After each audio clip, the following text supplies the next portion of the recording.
almost daily walking vlog. Today's walk will be about 5.5 miles. I want to thank you very much for joining me today.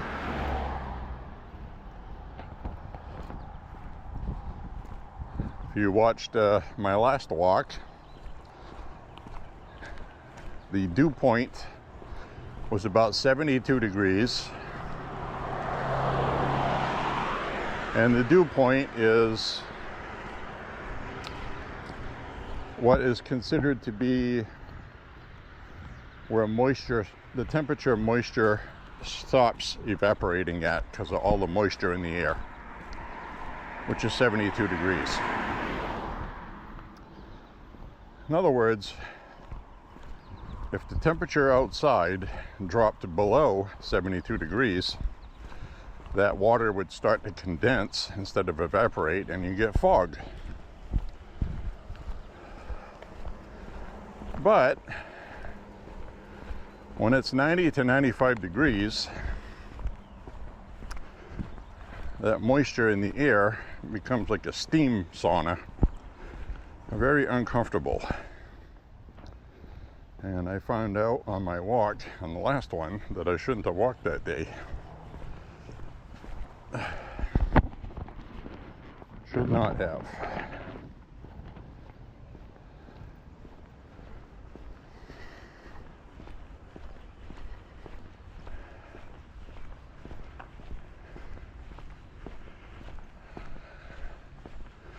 I'm fine though, my friends. Don't worry about me.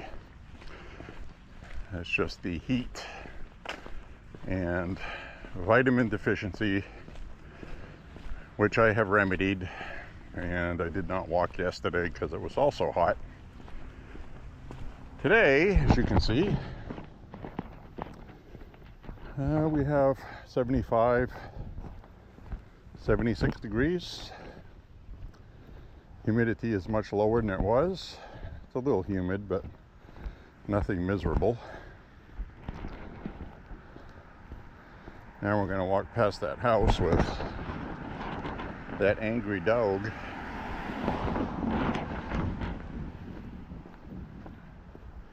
I don't think it would be out today because we just had some rain.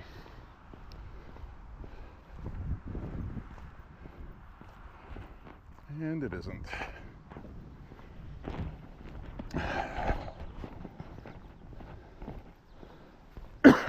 Excuse me. So we have a whole crap ton of stuff to talk about today. Don't even know where to begin.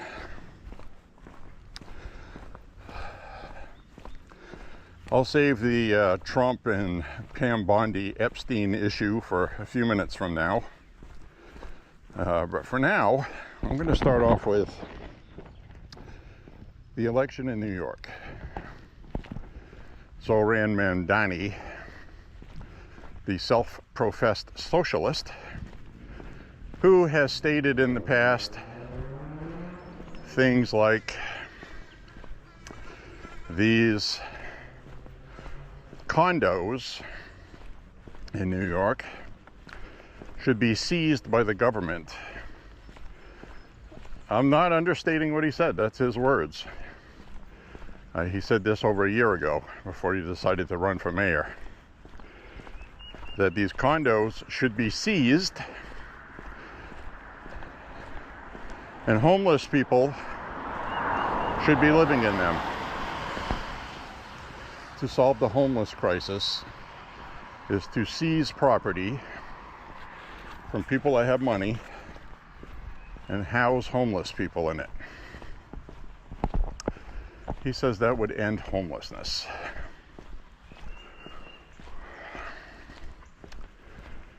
It's the kind of thing that looks good on paper. It sounds good. It appeals to young people that don't have the critical thinking skills to look at the big picture.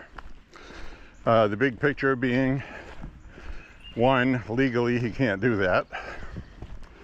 Two, even if he could, the people that had the money that bought the condos would sue the city and win, and they would sell their condos and move somewhere else. Three, the people that they're going after for money, that have money, are going to leave New York in droves. And there won't be any money, so thusly there will not be any condos to seize to put homeless people in, and you're going to have even more homeless people. Because these people are stupid, and this is what they do. So, absolutely amazing. The lack of logic, simple logic, critical thinking that voters have used. The police unions and the fire department unions are behind Mayor Adams. They are not endorsing Mamdani. The labor unions are not endorsing Mamdani. Hey, doggy. Hi, baby. And so, technically this guy shouldn't win, but the problem is he's now the Democratic ticket. Many prominent Democrats now have researched it before going on the walk, have stated that they're not going to get behind him.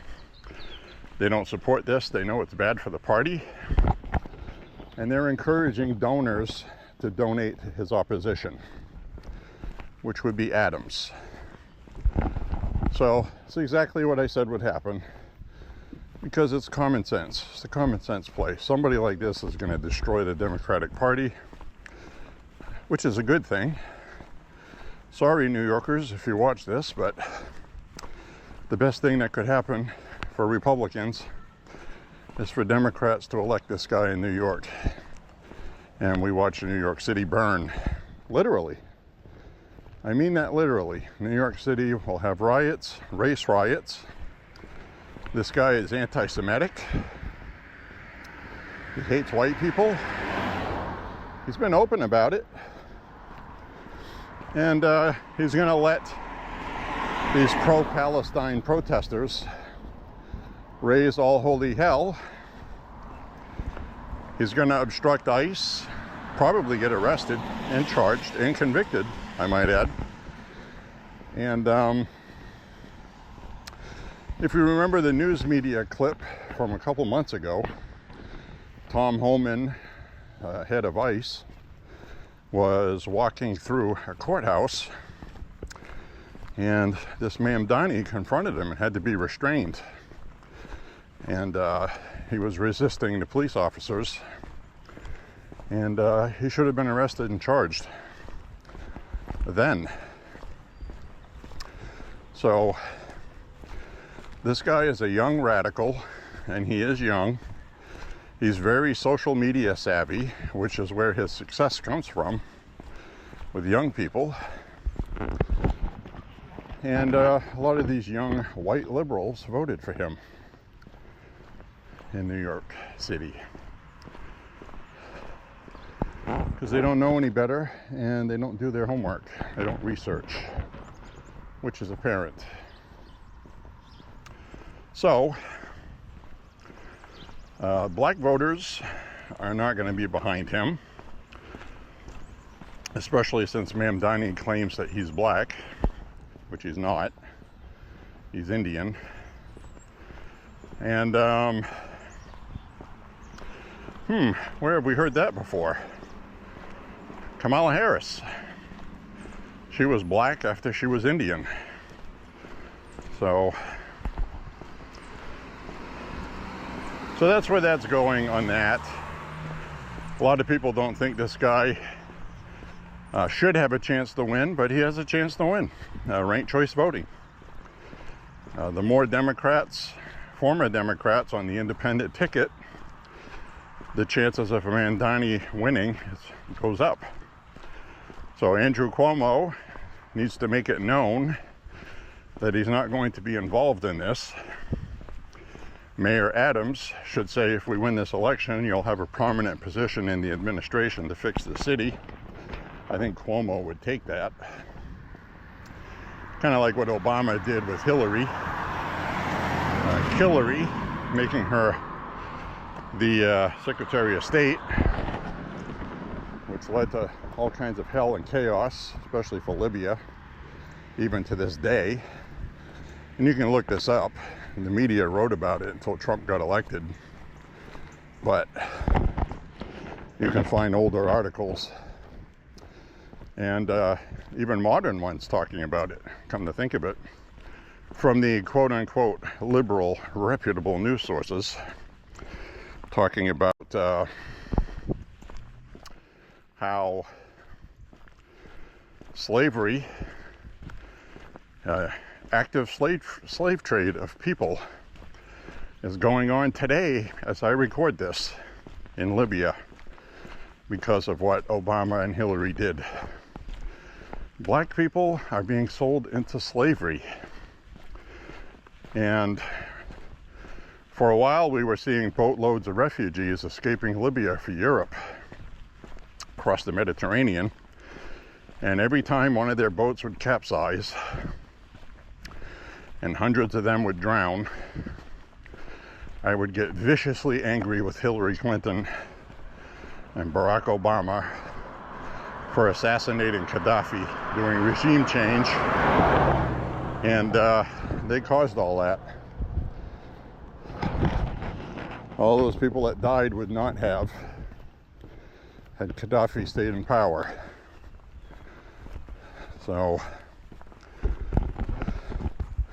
not that Gaddafi was a great guy or anything, but I'm making a point that when you remove these people, you create a void. So, that's what happened. So people are still being, black people from Africa are being sold into slavery. Sex trafficking, all kinds of stuff. Children too. So, that's what the world got with Obama and Hillary.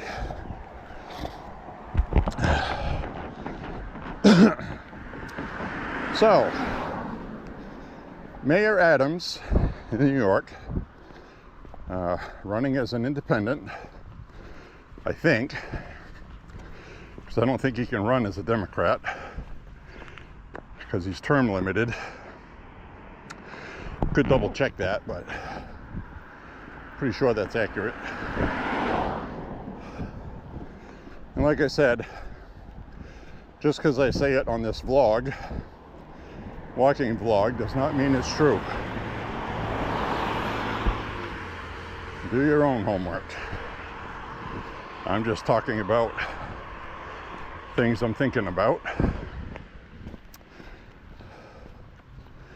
One thing I do know is that, oh, look at that, an old pull behind blade lawnmower. Got the old blades on it. That's cool. So we have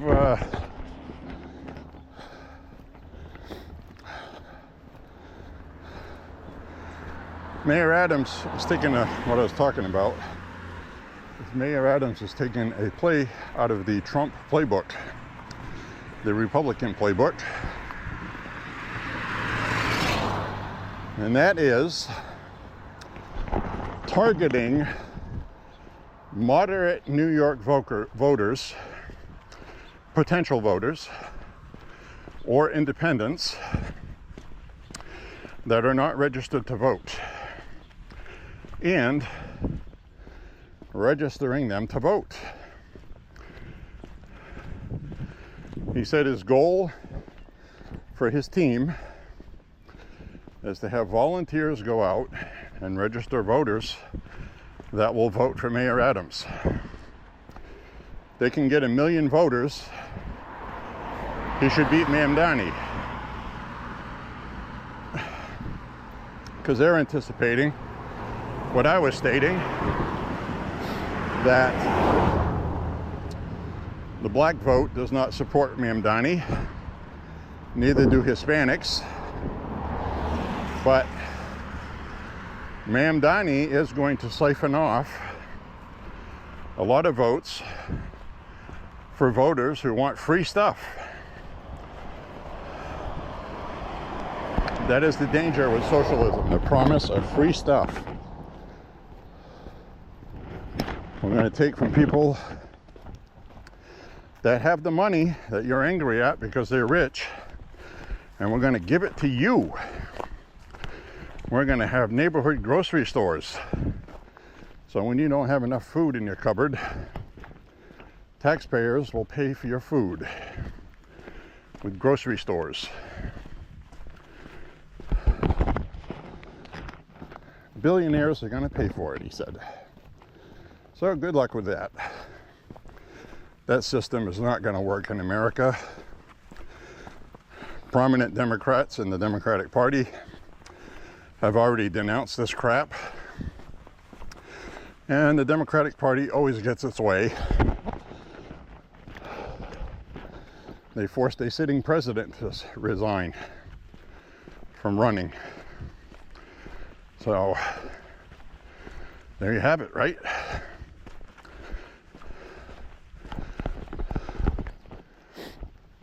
So when I get to the top of this hill up ahead, I'll turn the camera around.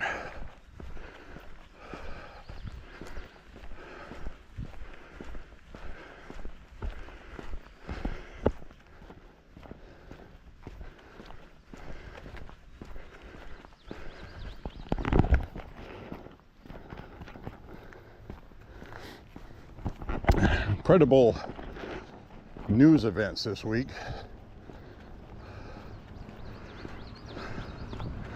I'll get to the Epstein Trump thing here shortly. I got a lot to say about that.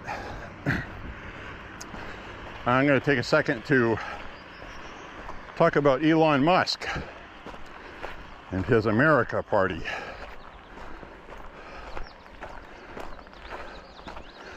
He said 43% of the voting base nationally are independent. And he's correct. But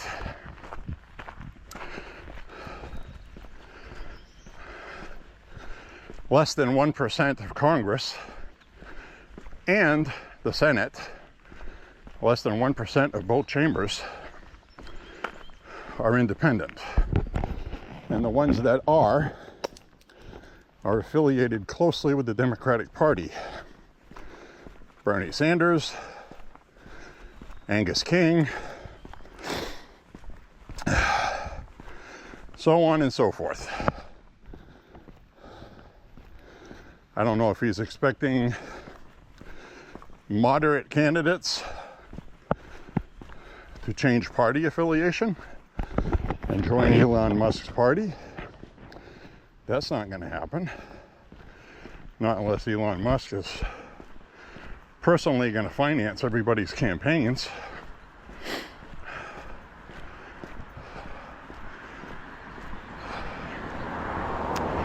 Like the DNC and the GOP do.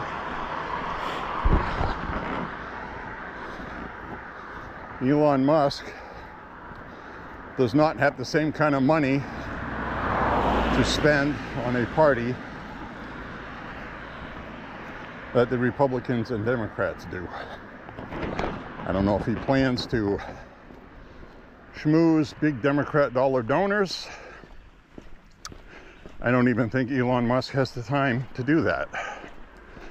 He'd have to appoint somebody to do it, which he has. A guy from India. A guy from India. Which, therein lies the issue with Elon Musk. He got upset when the Trump administration didn't want to do H-1B visas, work visas. And Elon Musk companies thrive on hiring Indian citizens to work here on visas. So he doesn't even want to employ American workers if he doesn't have to.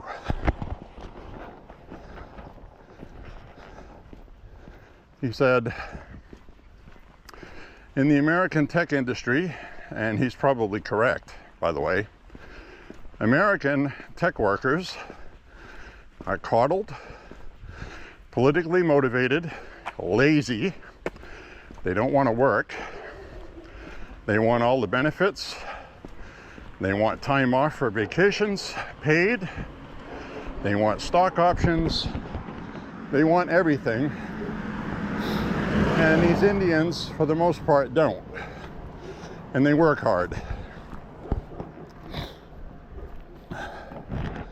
So, of course, if you run a big corporation and you got a bottom end, you're going to want to hire people for less money that work harder and put out good work at the expense of American citizens. So Elon Musk had a big fit around Christmas time with the White House. Turn the camera around. And what did we see? We saw Trump's policies clash with Elon's for the first time. And I don't know what Elon was thinking, but Trump has always stated he would put America and Americans first and not do that stuff. So I think it's some weird Asperger's autistic psychotic way. Now, I'm not saying people with Asperger's and Asperger's syndrome and autism are crazy psychotic people. I'm saying that Elon Musk is a huge eccentric, and those issues he has psychologically cause him to focus too much on one thing and overdo it, causing toxic relationships and whatever else, making bad personal decisions like meeting influencers on a platform that you own, X, and having sex with said person and getting her pregnant. And then it's revealed that he gave her some kind of severance package to pay for the child every year. And she wanted more money. I was making things public. And now she's been quiet, so I don't know if Elon upped the amount of money he gave her, or gave a restraining order, or something. But these are the kind of decisions that he made and gets himself in trouble because he's impulsive. He jumped on the Trump train and contributed a lot of money to Trump's campaign. He spent a lot of money. Then he got upset when there was going to be no electric vehicle mandates, because he just assumed once they won that he would get that as some kind of reward, and Trump wouldn't do it. So I think Trump's money for Trump's campaign from Elon Musk was a business investment that didn't work out in Elon's eyes. And Elon's always talking about how he wants to save the country and the bureaucracies and hypocrisies in DC, which there are a great many. He has valid points to be upset about, but what Elon Musk should be doing, in my opinion, is the MAGA movement, which I belong to, is pro-America first, anti-Washington DC, anti-establishment, and we want the same things that Elon Musk wants. We want the government spending to stop, and we understand, because we're realistic, that you can't do that with one big beautiful bill. You actually had to expand the spending gap to do the things Trump wants to do, to bring in all this money they're going to bring in to pay down the debt and be more fiscally responsible. There's going to be future budget reconciliation bills coming up. Mike Johnson this week said there's going to be one for the fall coming up before Christmas, through the fall and Christmas. Like I said, they usually do. Every party does that because the legislative session ends. New one begins. New people get sworn in.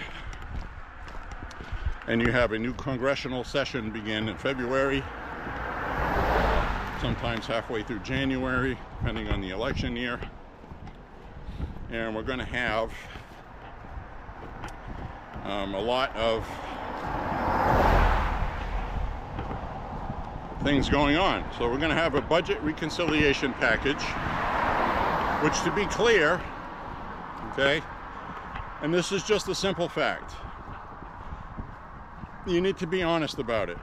Was there some stuff in the big beautiful bill I wish wasn't in it? Of course there is. But you're not going to get anything passed the way DC is right now unless you buy votes.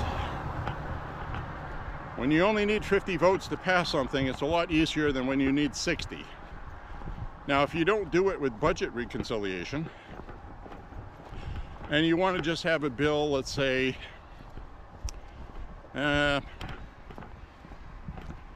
right, we want to mandate nationally removing alcohol from gasoline, having pure gasoline again.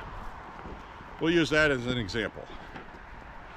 How it would work is, it's easier to do in a budget reconciliation package when your party has control of that chamber, like the Republicans do in the Senate. And when you try to do that with 60 votes, well, you're going to have to make some Democrats happy to get their votes. Because we got 53 senators that are Republican right now. You need 60 votes. 3 of those Republicans absolutely hate Trump. They've been going against everything he's wanted to do. So you need the vice president as a tiebreaker often, like we did with the big beautiful bill. Same thing happened with the Democrats with Kamala Harris. She had to break the tie in the Senate for the Inflation Reduction Act. Remember that? Because some Democrats would not go along with it. It's the same thing we have here with Republicans. So what does that mean? Well, no matter which way you choose, budget reconciliation or the filibuster option, which the Democrats would invoke for anything that Republicans want to do, because they cannot give Trump a win. They just won't do it. So, for removing corn alcohol from fuel, for example, if you had a single standalone bill, well, you're going to get everybody grandstanding in both parties. They're going to want something for their districts and their states, or they won't vote for it.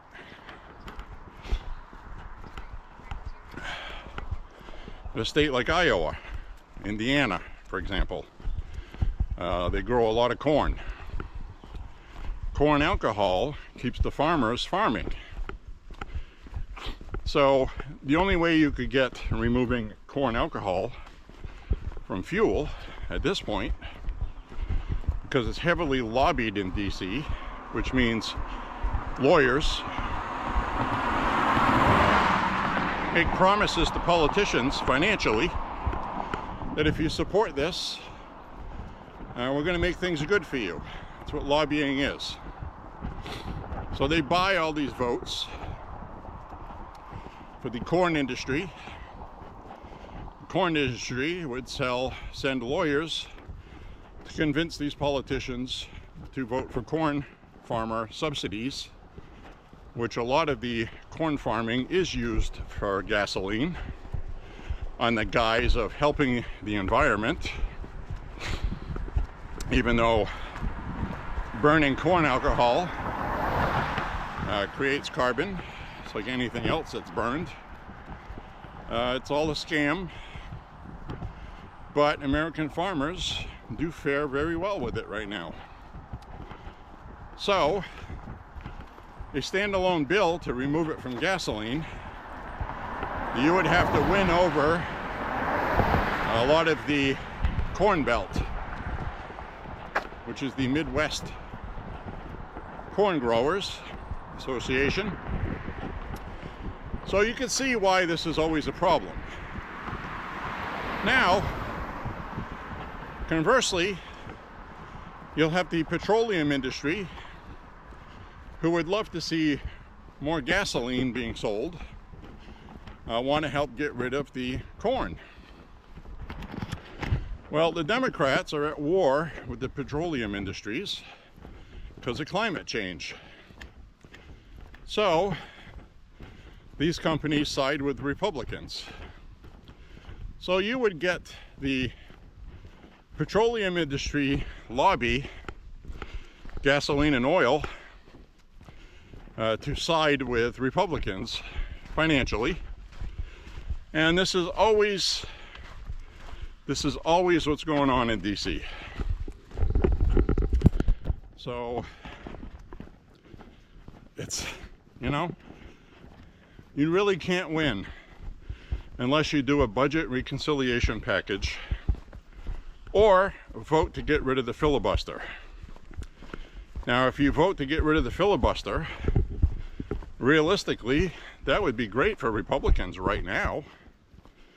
But inevitably, the Democrats will have the Senate again, and they're going to pass legislation in the Senate taking your firearms from you and every other damn thing they're trying to push. But if they need 60 votes to do that, they won't get them unless they have a supermajority in the Senate. And nobody's predicting that anytime soon for either party. You see what I mean? So Democrats would pass things like condoms in your 5-year-old's restroom at school, female restroom, and it would no longer be a female restroom, and the indoctrination in schools would continue. They would step up transitioning minors. Tax dollars would pay for it, and all they have to do is have a Democrat Congress and Democrat Senate like the Republicans have now. So the only way for them to do that is to do a way where you can only need 50 votes. A budget reconciliation package. So that is the preferred method to pass anything today. No Republicans are going to side with Democrats when they have power. So nothing will ever get done unless you do it this way. So in comes Elon Musk, who wants to have a third party.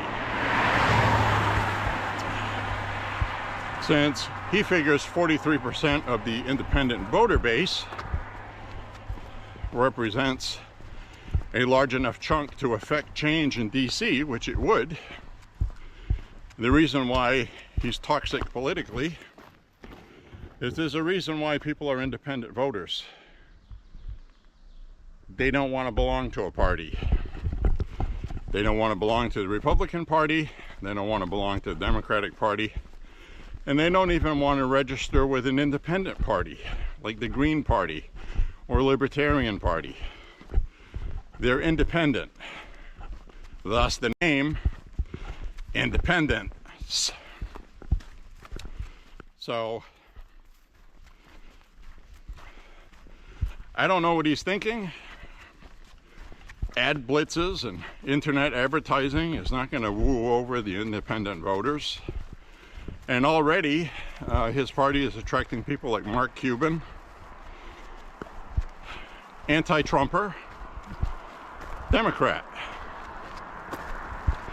He's attracting Anthony Scaramucci, the guy that was on the media networks who hates Trump.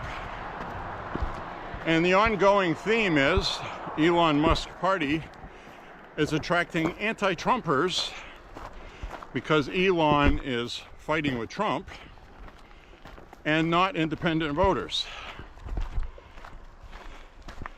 He's attracting the same people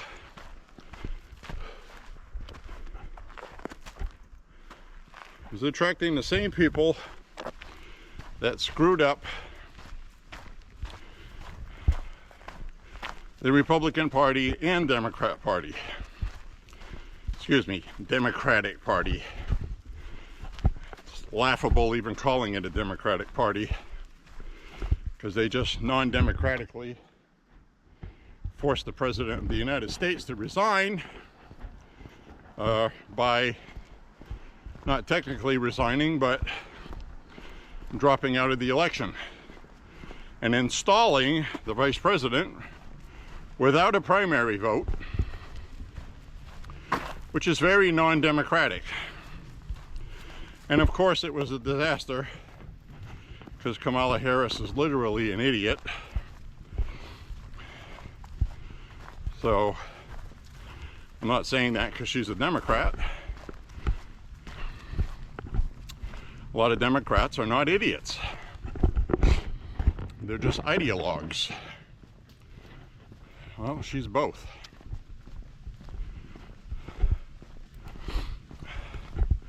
So the next thing I want to talk about is, before the Epstein stuff, is Joe Biden auto pen scandal. There were hearings this week. One of them today. Biden's doctor pled the fifth. He also invoked client doctor privilege, and he refused to answer questions in front of Congress. Obviously, that did not sit well with Republicans in Congress, as it shouldn't. Basically, he's refusing to answer what we already know, that Joe Biden was cognitively incompetent, should not have been president, should have been forced to resign by the chief of staff, and did not. So, who was the inner circle of Joe Biden in the White House? Jill Biden, and towards the end, it was just two people.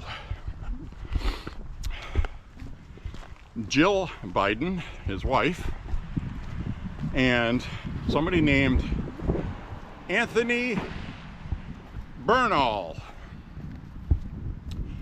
Anthony Bernal. That is the guy I told you about on my walk, that on the last day of Biden's presidency, he walked out of the West Wing onto the patio where Biden's staff were all lined up. And they were all giving this guy a huge ovation, clapping, and they didn't even do that for Joe Biden. So this guy effectively was the president, okay? Anthony Bernal. He was the chief of staff for Jill Biden, and he was running the show. He's the one that said this staffer should be fired, this policy should be done, that one shouldn't be. And of course, he's a leftist lunatic, and that's why we saw all the ridiculous stuff that the Biden administration was doing and promoting, and having topless trans people at the White House. You know, it's like trans people should be upset with that. Very first trans person invited to the White House as a guest, and she ends up taking her clothes off and flopping her boobs around right on the White House lawn, which made its rounds on the internet and disgusted everybody. That's fine, you know, if you want to see trans women's boobs, go to a strip club or some other function. These days it would be a pride march, since they march around naked these days, which isn't very prideful. And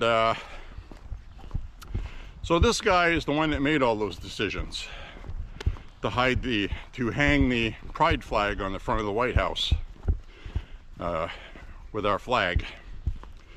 instead of like flags of the military, Marines, Navy, stuff like that.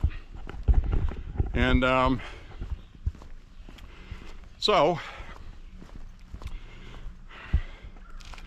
this Anthony Bernal got a standing ovation from the White House staff on the last day in the White House when they were leaving. They were all lined up and he walked out like he was the president. He was clapping, cheering. Like he was the president. So why do I mention that? Well, back in June, he declined to voluntarily show up and testify in front of Congress.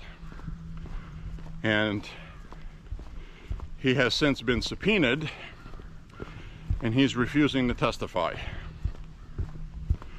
So that tells you what you need to know right there, because that was him authorizing the auto pen as president, because Biden couldn't. It's a big scandal unfolding. Now, Peter Navarro is in the White House right now as one of Trump's aides, having to do with trade.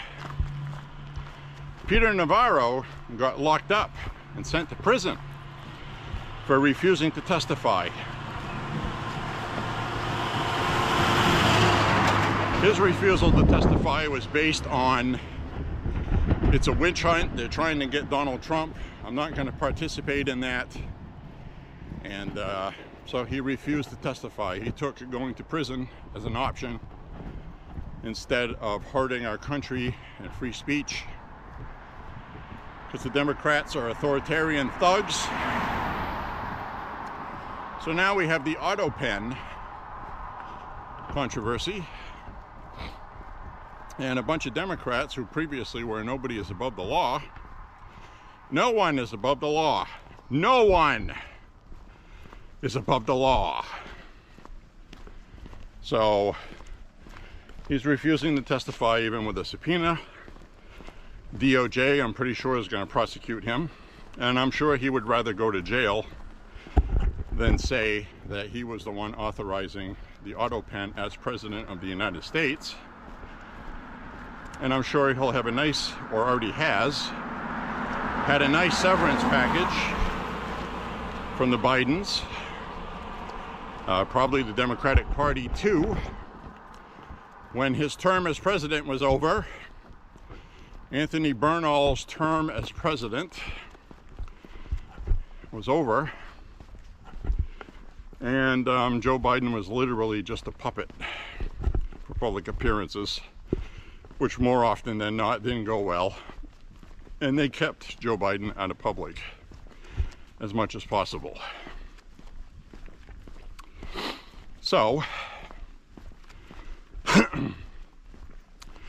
the other story today, I'm waiting to see if it's been confirmed, so it's not confirmed yet, that the current Biden problem is they're taking his cell phone away from him because he's behaving badly with it. He's calling people and being incoherent. That's the rumor. Like I said, it's a rumor. I don't want it to be taken as any truth whatsoever until that's been confirmed. But Anthony Bernal has been confirmed. He's refusing to testify. And Biden's White House doctor today pled the fifth on the grounds that he may incriminate himself if he answered truthfully. That is a Fifth Amendment right all people have, not to incriminate yourself. And he's invoking doctor-client privilege, and he refused to answer questions today in front of Congress. So, what does that mean? Well, it means everybody was right about Joe Biden, and the White House covered it up. Administration, they lied, and they were running a shadow government in the back rooms without the president, and they were just putting stuff in front of him to sign for cameras or speeches to give, and letting him know that this is what we're doing, and not giving him the full information. There was a couple of times that Biden spoke publicly, and people were like, what's he talking about? It's not what happened. So they used him as a propaganda puppet. And that can never happen again, ever, not ever. Because if you have a puppet that you only find out because they have dementia, who's to say you won't have like Epstein Mamdani, after he's New York mayor, run for president, and the DNC says this is the guy we're going with, put all their money behind him, and he barely squeaks into the White House. And he's a willing puppet. Now somebody like Zoran Mamdani would not be a willing puppet, because he would feel empowered to do all the things that a socialist wants to do, and he would do that. I'm just using it as an example. Kamala Harris was a willing puppet. She would have done what she was told. She wouldn't have made any decisions on her own, because she didn't as vice president either. And she was fully aware of all this stuff that was going on and went along with it. So the Democratic Party wanted Kamala Harris for that reason. She's a team player. So that is very dangerous. So at the end of the day, people can get upset with Biden, and it's not Biden's fault. This is not Joe Biden's fault. And I think Trump was right that Joe Biden would not have wanted open borders. But he was being told behind the scenes, because Mayorkas went on CNN, Kamala Harris went on CNN, said, Mayorkas testified in front of Congress and said the border's closed. There is no open border, because that's what they told Biden. So Biden, thinking that the border's closed, and Jill Biden, his wife, telling him, well, the border's closed, you did a good job, honey. Biden cognitively declined. Okay, I'm doing a good job. How many times did we see clips of Biden saying, what are you talking about? Poll numbers are great for me. That's because they told him poll numbers were great. And they showed him rigged polls that people like Axios and Daily Beast use, where they poll 70% Democrat. Oh, Biden's awesome. And they're polling people 20 years old who don't know shit from Shinola. At least I didn't when I was 20. When I was 20, I was ready to do what was necessary in Iraq in the first Gulf War. So certainly would not support something like that today, because you live and you learn. It's not our problem. When Iraq invaded Kuwait, that should have been a UN problem, which it was. And that should have been dealt with by the Saudi Arabians. It should have been dealt with other Middle Eastern countries like Turkey. But they didn't. So the white people controlling Europe did that. So now I'm going to talk about the elephant in the room. I got all that stuff out of the way. Jeffrey Epstein. Well, that's a tough one, because like Trump said at his cabinet meeting yesterday, Jeffrey Epstein is a creep.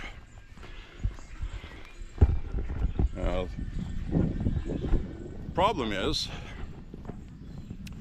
children were raped, trafficked, permanently harmed. Many of these kids are now 30 years old, granted. Ghislaine Maxwell is in jail for grooming children. She's the only one that's gone to jail. Pam Bondi was sworn in as Attorney General. Trump gave her a directive to release the Epstein files. Everything we have. Well, Pam Bondi was on Fox News. This is important, okay?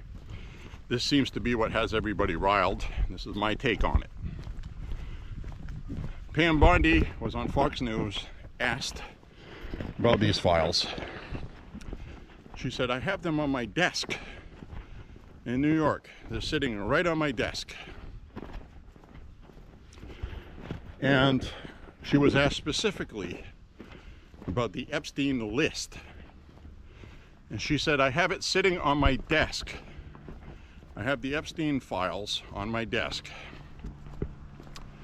Now, that was a big mistake, because I know she was talking about the JFK files,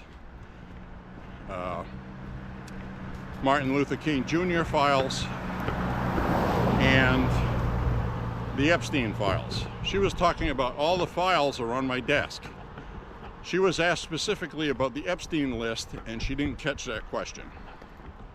That was a mistake on her part. Now, a lot of people are upset that she said she had the Epstein client list, was what she was asked, on her desk. And now the DOJ this week issued a memo for public release that there's no Epstein client list. There's no blackmail list. There's no blackmail videos that Epstein used of famous clients to blackmail them for money. Now everybody knows there was a client list, probably just a phone book, because you wouldn't keep a client list, because if you got caught, that would be it. So there was probably a phone book, and I say was, I'll get to that in a minute. There was probably video showing some famous people that we know having sex on there with minors. Prince Andrew, one of them, probably. Probably a lot of other people. Prominent, very rich, powerful, political, and famous celebrities. So, I'm not disputing that those files existed. What I'm saying is, Pam Bondi, I believe, turned over everything that she had at the Southern District in New York, who, by the way, is the same Southern District in New York, full of Trump-hating people who tried to lock up Trump for life. Okay? Very important to remember that. When Pam Bondi was first sworn in, she was sworn in before Kash Patel, the FBI director. Okay, remember that fact too. About 3 weeks before. She did that interview after the Southern District in New York gave her the runaround. Southern District in New York gave her the runaround. They hemmed, they hawed, they delayed, they hid the files from her. She had to actually go there with the interim FBI director until Kash Patel was sworn in, remember that? And force them to get those files. They weren't turning them over willingly.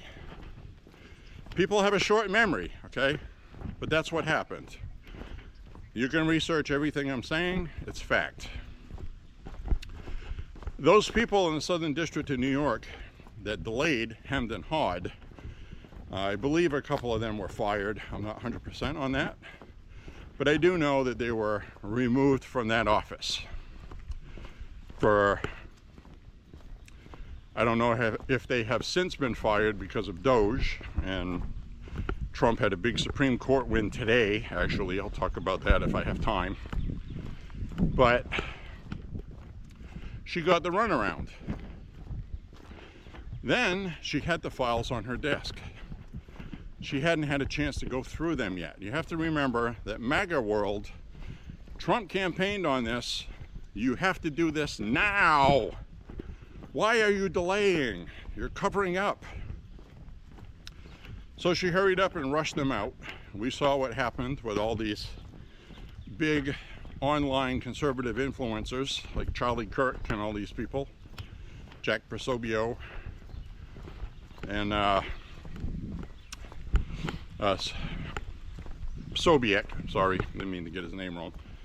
And they ended up getting these binders of stuff at the White House from Pam Bondi. Like, we finally got the Epstein goods.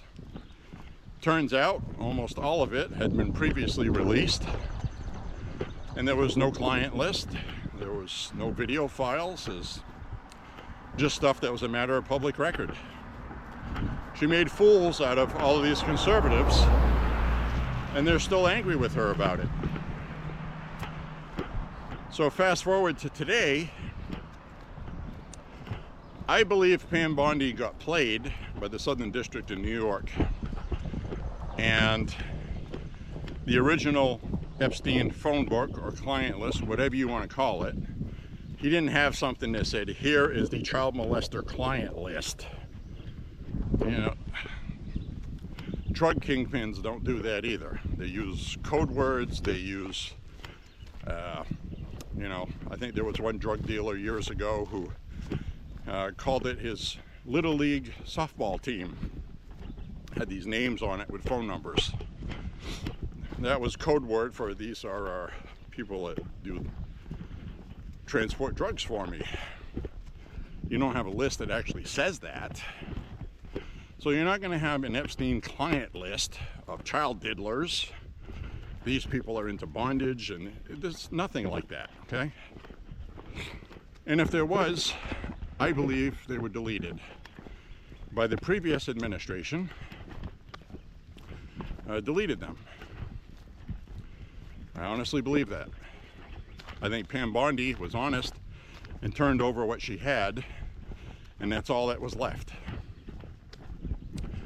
The video files that she claims they have are graphic child pornography that she said yesterday in Trump's cabinet meeting, I quote, "These are videos that Jeffrey Epstein downloaded from the internet. Not clients having sex with kids." If there's any files that they had that, there were supposed to be terabytes of drives with videos of people having sex with kids that they were blackmailing. I believe those existed, but I also believe they do not exist any longer. The deep state deleted them before Trump was elected because they seem to be, well, I think Trump's going to get elected. If he gets elected, there's going to be big trouble. So I want to get this shot right here.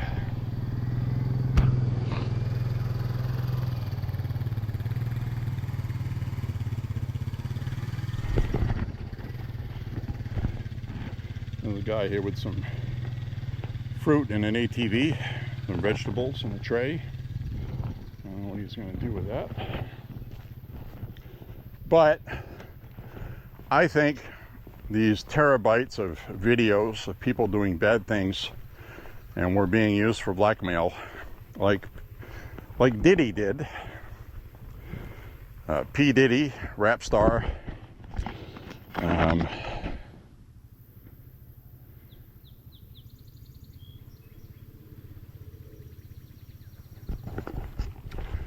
Who was molesting children, more precisely having his freak-offs, which the jury just said was illegal for him to do, and he was found not guilty on most of the counts they charged him with, except for the engaging in prostitution and having people engage in it, which he's basically going to get a slap on the wrist for that. And you probably would have had something similar with Epstein. But I wasn't so much interested in Epstein being punished as I was with whoever was on these videos raping kids getting punished. So I wanted to see these people go to jail. And apparently, now that's never going to happen. And MAGA world is very angry with Pam Bondi because she said there was a client list. And as I just explained, she was talking about files on her desk. That's the excuse she gave yesterday at the cabinet meeting with Trump there. And I believe she's being honest. She turned over what she had. Now, if people deleted files, how do you prove that? Well, hopefully that's investigated and somebody gets charged with destroying evidence. But as we've seen in DC, miraculously, it takes so long to do that, you usually have a new president by the time that's done. Which will be the case this time as well, because Trump is not going to be president after 2028. So 2029, January 20th, he will be finished his second term as president. So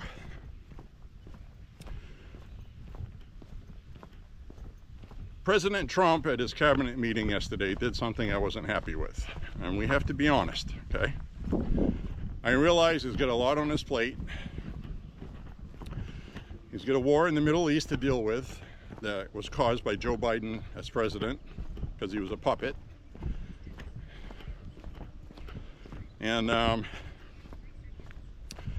so he's got the war with Israel and Palestine. Since Hamas went into Israel and killed over 1,000 Israeli citizens, beheading babies and raping women, doing all kinds of horrible things. And there's pretty much not much of Palestine left. But Hamas is still in power. So Trump is trying to work that out. Trump is trying to take care of the Russia invasion of Ukraine. And NATO is going to end up, they're trying desperately to suck us into this conflict using Article 5. Trump did a good thing by increasing NATO's financing by other countries from 2% to 5% of their GDP, and he's forcing them to pay, or the United States won't pay. We pay the majority of what NATO uses for money, have for years. I'm gonna go across here because of these bushes sticking out here. You can see these bushes that stick out. If I try to walk along that guardrail, I don't have any room to get away. The car comes this way. So anyway, well, I guess what I'm saying is the man's got a lot on his plate. And yesterday's cabinet meeting, he gets asked about the Epstein files. And he's like, we got this flood in Texas where over 100 people have died. And you're going to come ask ridiculous questions like that, he said. It's like a desecration, he said. It's, you know, show some respect for people that died. And stop talking to me about this conspiracy theory stuff, basically is what he was saying. I don't like the answer he gave, for two reasons. One, this is very important to the MAGA base, and a lot of people that voted for him were promised answers, and now there's more confusion than answers because of how Pam Bondi said there was a client list, and now all of a sudden, poof, there's no client list. Nobody's going to go to jail. And then you got Elon Musk, who predicted before the election, before Trump won it, that if Trump wins and nobody goes to jail, people are going to be very, very angry and upset. Now that's all fine. We're rational people. And we understand that you can't just put people in jail if they haven't done anything or if there's no evidence to support it. But she said there was evidence, okay? So they need to clarify that.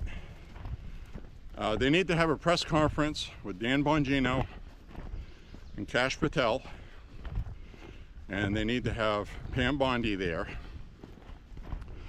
and it needs to be an extensive press conference with all of them asking tough questions from reporters specifically about Epstein and that list and evidence. If they don't do that, this is not going to go away for Trump. He has to do this, and I think he will, because the online influencer world reaches millions of Republicans are demanding it. Trump's going to have to. So I'm predicting they will. We'll get all the information. We'll know the obvious. And these people are going to look like the conspiracy theory morons that they are. I hate to say that about a lot of MAGA people, but I'm a MAGA person. There's bigger things in the world right now going on than this, is what Trump was saying. But the other aspect about what I don't like about Trump's answer is that how can you say that kids being raped and sold and abused is trivial and doesn't mean anything compared to what's going on today? Every child that's raped needs somebody to speak for them. I believe that. And people need to go to jail. I believe that too. So that's why people are upset, because one, she says there's a list, and two, Trump made a small thing out of it yesterday, and he shouldn't have done that. The question from the media was actually directed to Pam Bondi, and he interrupted her before she could answer. I'm sure you've seen it by now, unless you watch CNN and you see the edited clip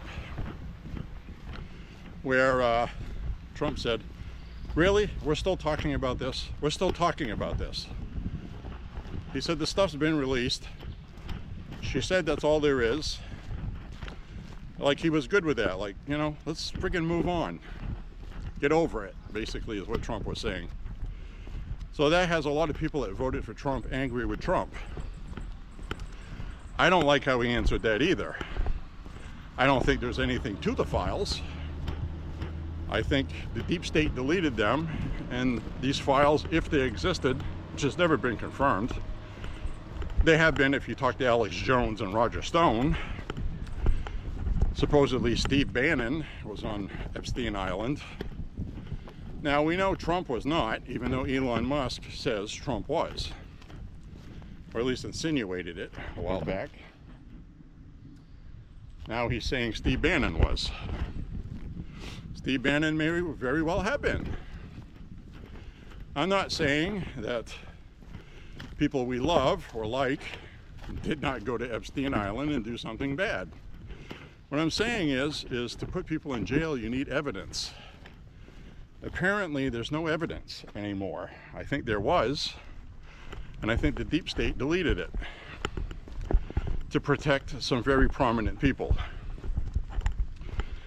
I don't think it was our deep state. I find it very hard to believe that Dan Bongino, Kash Patel, Pam Bondi, and other people, like the CIA director,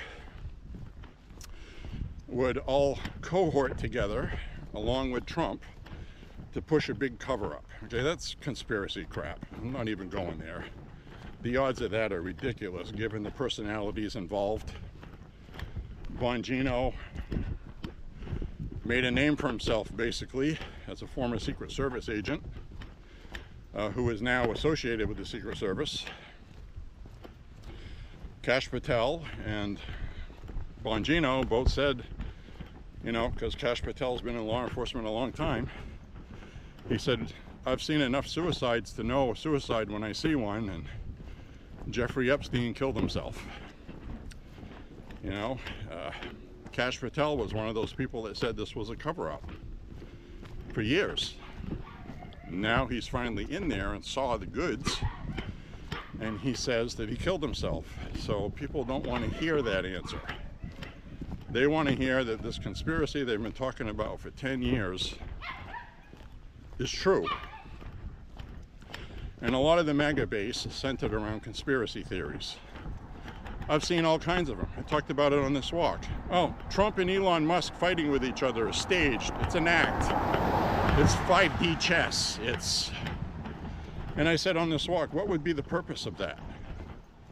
It was endangering passing the big beautiful bill, for one thing, ruining Trump's agenda.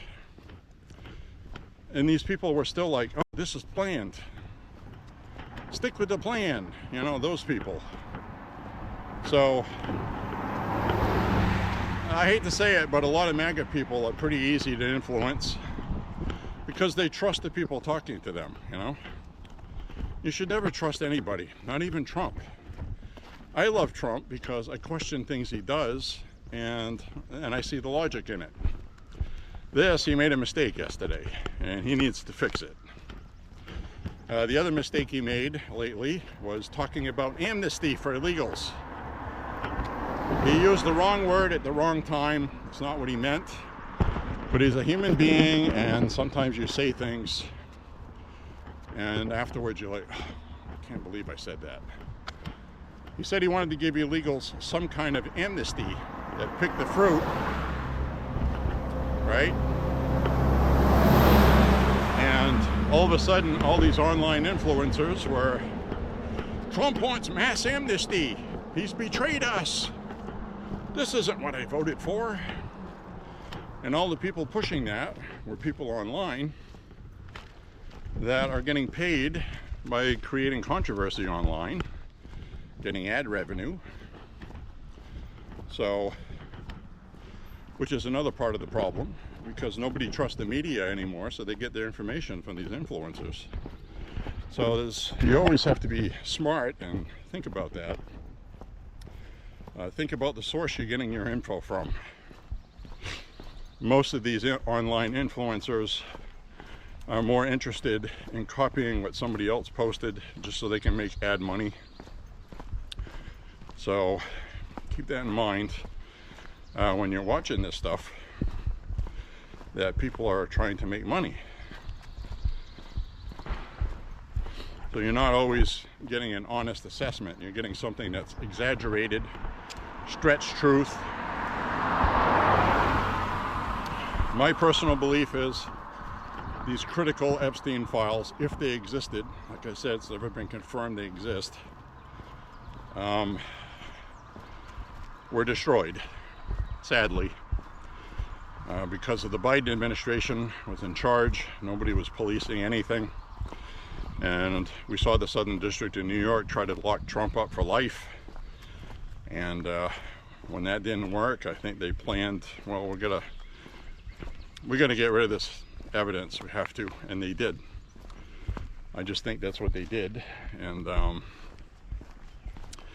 don't know if you can ever prosecute anybody now, because you have to have evidence. Even with all the logs and phone records and text records with P. Diddy, he got off, because you have to prove beyond a reasonable doubt somebody's guilty. And it's pretty difficult to have somebody that when they were 16 allegedly were raped by men because of Epstein and Ghislaine Maxwell testify now in their 30s. One of the biggest star witnesses committed suicide in Australia, and last year she killed herself. So, and that was after Epstein killed himself. So obviously she had some kind of psychological torment she went through. Something obviously illegal happened. I'm not saying Epstein was innocent. I'm saying you have to prove he was guilty. That's two different things. You can't just throw a noose up on a tree and hang somebody with your finger pointing at him. I know he did it. I know he did. You know, it doesn't work that way. And MAGA world wants people to go to jail. They want to see Prince Andrew locked up. They want to see Bill Clinton and Hillary Clinton and Dershowitz and everybody else, they said. They even said Anderson Cooper went to Epstein Island, which as far as I can tell, he never did. I saw a fake document online that was made that said he was on the flight log. So you got flight logs. Being on a flight log doesn't mean you raped kids. Trump is on an Epstein flight log. Trump's kids are on Epstein flight logs. They were flown from Florida to New Jersey because Trump's plane was being overhauled. And Epstein did a favor for him, like you would drive your neighbor's kids to school for them when your car is broken down, that kind of thing. Rich people have planes. So, the other thing I'm gonna, since I'm winding up this walk, I'm gonna walk a little longer today, recording, than I usually do, because I wanted to talk about the investigation announced today. They opened an investigation against John Brennan, former CIA director, and James Comey, former FBI director, for their involvement in Russiagate, the Russia collusion hoax interfering with a presidential campaign, causing a special counsel investigation of Trump when he started his first term, handcuffing his first term. This was clearly sedition. Sedition is a crime that used to have capital punishment, where you were considered a traitor to the United States through seditious means by doing things to harm the government intentionally that was duly elected democratically, and you were trying to usurp democracy. Examples of sedition would be paying off Congress people to change votes, plotting an assassination, all kinds of things, bad things, like trying to make sure somebody doesn't get elected by saying and paying for a dossier. It's long believed, and I believe this is what happened. James Comey leaked stuff to get Trump in trouble. That wasn't true. He also, John Brennan of the CIA, did an old CIA op where they had a fake dossier that Hillary Clinton paid for, and I hope she gets prosecuted for it too, though she probably never will. And until people go to jail, you know, this is what Dan Bongino and Kash Patel made names for themselves from. If they ever get the chance, they're going to make this happen. Well, Kash Patel has opened an investigation, an official FBI investigation that I believe will be legit, to hold these people accountable. And so I think we're going to see something come from that. If they are guilty, like I said, you have to prove beyond a reasonable doubt. I think after all this time that's gone by, I don't think there's going to be enough evidence, physical evidence, to prove anything. I think that's all cleaned up. You just had a Biden administration after Trump was in office. You had a deep state stabbing Trump in the back when he was president the last time. They were probably destroying this evidence while Trump was president the last time. So that stuff's all gone. Now, a lot of people say, well, you know, data will last forever. Well, not if you bleach bit it, like Hillary Clinton did with the servers in her bathroom, her email servers, where it was clearly evident that she did something illegal. Good old Hillary. And she had her aides smash their phones with hammers. That was testified as being true. And she used what's called the bleach bit, which erases any form of data. Now, a lot of people are like, well, if you erase something, it's gone. No, nothing's ever truly gone unless you do that. You're basically turning the hard drive into a brand new hard drive again, so any of the data is gone. Perfect example would be the BTK killer, bound, torture, kill killer from the 70s. Tormenting police with notes. They never caught him. And then, as he was an older guy working security for a trailer park, he was taunting the police because he felt like he got away with it and he was going to rub it in their faces because he's a narcissist, like most of these people. And he used an erasable CD from his church, and the previous data that was on it was still readable. We have technology to read that, even though if you put it in a drive, it's gone and you can't get it. There are ways to retrieve it through digital footprints, and data trail that's left. Think of it like if you got something or somebody wrote on with a magic marker and you use something like goof off and you remove the magic marker and it looks like it's gone.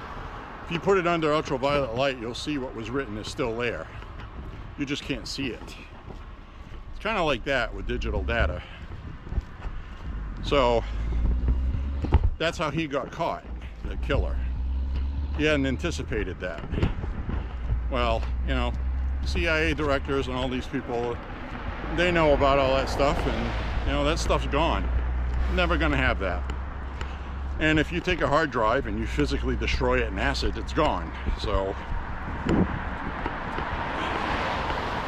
now, if that data was transferred electronically via servers that belong to the CIA, traces of that would be on those servers. But you can wipe the servers also. So a big investigation would have to be done. It's going to take a long time. And I guarantee you John Brennan didn't take an envelope to the Washington Post himself and say, here is this information, shh, don't tell anybody. They would have somebody that worked for the CIA, probably somebody undercover, nobody knew, maybe an intern, promised a promotion if he did this, without involving John Brennan himself, even though it came from him. So this is going to be very, very difficult to prove. I mean, it sounds good that they're investigating this, but I really don't think anybody's going to go to jail. Now, their best chance is John Brennan lied under oath to Congress. That can be proven, and so did James Comey. So I think they will both be charged with perjury, lying under oath. I think that is provable with the information we have now. It most certainly is. But as far as sedition and messing with the campaign, and I don't think you'll get them on that. Kind of like the way they got Al Capone was tax evasion. They could never get him on being a crime boss, ordering the murders of people. He was never prosecuted for that. So you need to keep that in mind, okay? Don't get your hopes up for being prosecuted for Russia collusion, but lying under oath is definitely punishable. So we may see that. So with that, I'm going to be finishing up this walk up ahead here.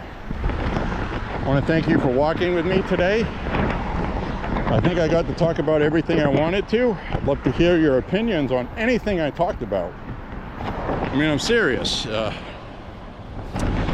are really big things going on right now.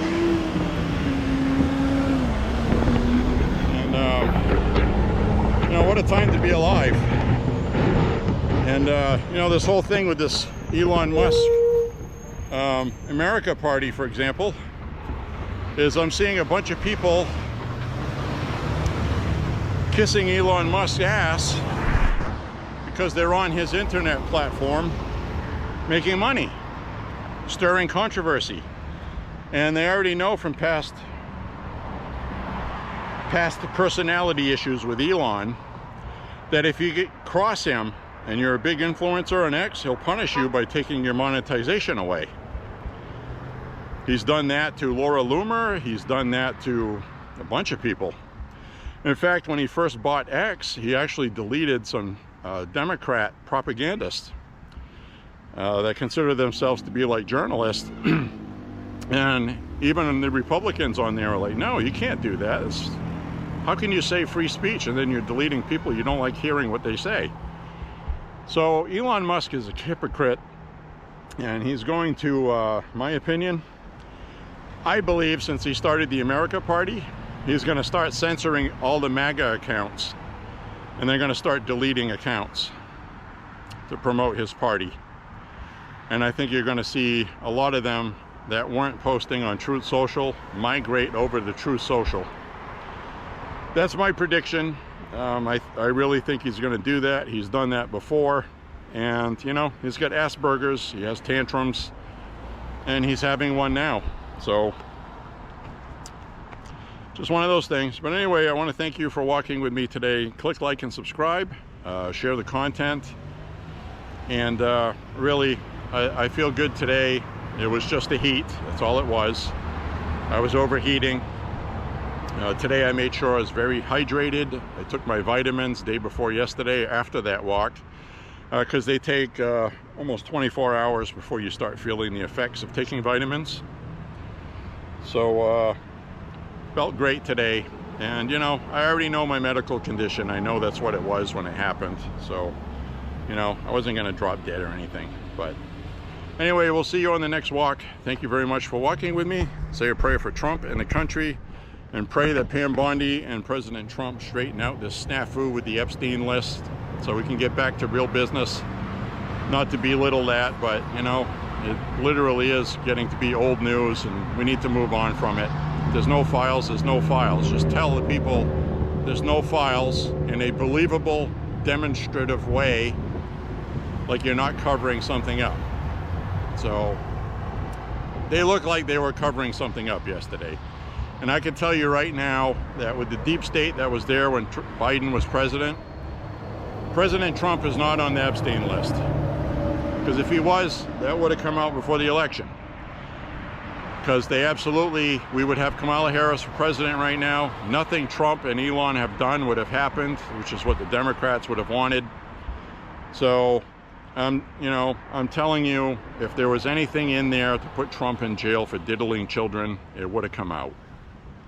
Democrats had all the files. They had A.G. Garland, they had the FBI director, they had everybody in place, Christopher Wray. It would have come out, and it didn't. In fact, today I'm not seeing any Democrats calling for the Epstein list. They're not talking about it. So the argument has been, well, they didn't release it because that would put Democrats in jail and they'd rather have Trump be president. I'm like, no. They would sacrifice Democrats to lock Trump up and retain power in DC. Don't be stupid, okay? Nobody's going to protect Bill Clinton or Hillary Clinton or whoever else went to Epstein Island and let Trump get elected. So that's just not going to happen in this country, and we know that. So Trump is not covering up to protect his own ass, no matter what people say. And these are the reason why Trump and his administration need to come out and come clean about this and clean this up. Pam Bondi did not handle this well. And Trump's rhetoric yesterday didn't help either. So I think it's an unforced error. I think it's a mistake. I think it's a nothing burger. I don't think there's anything there. I think the files have been destroyed, and Pam Bondi should come out and say we're going to prosecute anybody that deleted and files and destroyed evidence. And that would delay things further, and people are just going to accuse them of covering up by throwing something at people, thinking we'll forget about it. Nobody's ever going to be happy with this unless somebody gets locked up. And that's just the truth of it. It's not going to go away for Trump. And, you know, it shouldn't go away. Kids were raped. Something needs to be done about that. So, anyway, we'll see you on the next walk, my friends. Thank you. God bless you. Say a prayer for Trump and the country, like I said, and we'll get through this. God bless America, and God bless you. Bye-bye, everybody.